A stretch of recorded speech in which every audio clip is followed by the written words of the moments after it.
Once again welcome back to my channel Shanthi சண்டல் vlogs. இன்றைக்கி மரவள்ளி கிழங்கு அதாவது கப்பக்கிழங்கு பொடி மாஸ் எப்படி பண்ணலாம் அப்படிங்கிறது பார்க்கலாம். இது லெஃப்ட் ஓவர் கிழங்கு தாங்க. நேற்று ஈவினிங் கிழங்கு வாங்கி அவிச்சு சாப்பிட்டோம். உப்பு போட்டு அவிச்சு எடுத்தது. அதில் மிச்சம் இருந்துச்சு. அதை வச்சு தான் இன்றைக்கி நான் இந்த பொடி மாஸ் பண்ணியிருக்கேன். இந்த பாருங்கள், தோல்லாம் உரிச்சாச்சு, வேக வச்சு உப்பு போட்டு வேக வச்சு எடுத்ததை பொடியாக கட் பண்ணி எடுத்துக்கலாம். இப்போ இதை கடுகு உளுத்தம் பருப்பு சீரகம் போட்டு தாளிச்சுக்கணும். தாளித்து வெங்காயம் போட்டு தாளித்து எடுத்தீங்க அப்படின்னாலே இந்த பொரியல்னு சொல்லலாம், இல்லை பொடி மாஸ்னும் சொல்லிக்கலாம். கடுகு ஒரு ஸ்பூன் போட்டிருக்கேன், ஒரு ஸ்பூன் உளுத்தம்பருப்பு சேர்த்துருக்கேன், ஒரு ஸ்பூன் சீரகம். எல்லாம் எண்ணெய் காஞ்ச பிறகு போடுங்க, அப்போ தான் இந்த மாதிரி நல்லா வெடிக்கும். வெடித்த பிறகு செஞ்சாதாங்க நல்லது. நிறைய பேர் எண்ணெய் காயத்துக்கு முன்னாடி அப்படியே அள்ளி போட்டுறாங்க. அப்படி பண்ணக்கூடாது.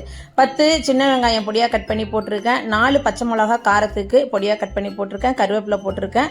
அவ்வளோதாங்க. அதோட பொடியாக கட் பண்ணி வச்சா கப்பக்கிழங்கு சேர்த்து நல்லா மிக்ஸ் பண்ணி தேங்காய் பூ போட்டு துருவி எடுத்தோம் அப்படின்னாலே மரவள்ளி கிழங்கு பொடி மாஸ் ரெடி ஆகிடும். இது உண்மையிலேயே லெஃப்ட் ஓவர் கிழங்கு தாங்க. நேற்று பண்ணிவிட்டு மிச்சம் இருந்ததில் தான் நான் பண்ணியிருக்கேன். இதை நீங்கள் அப்படியே கூட சாப்பிட்லாம். தேங்காய் எண்ணெயில் தாளிச்சிங்கன்னா இன்னும் வேறு லெவலாக இருக்கும். இது அப்படியே சாப்பிட்லாம், சாதத்துக்கு தொட்டுட்டு சாப்பிட்லாம்.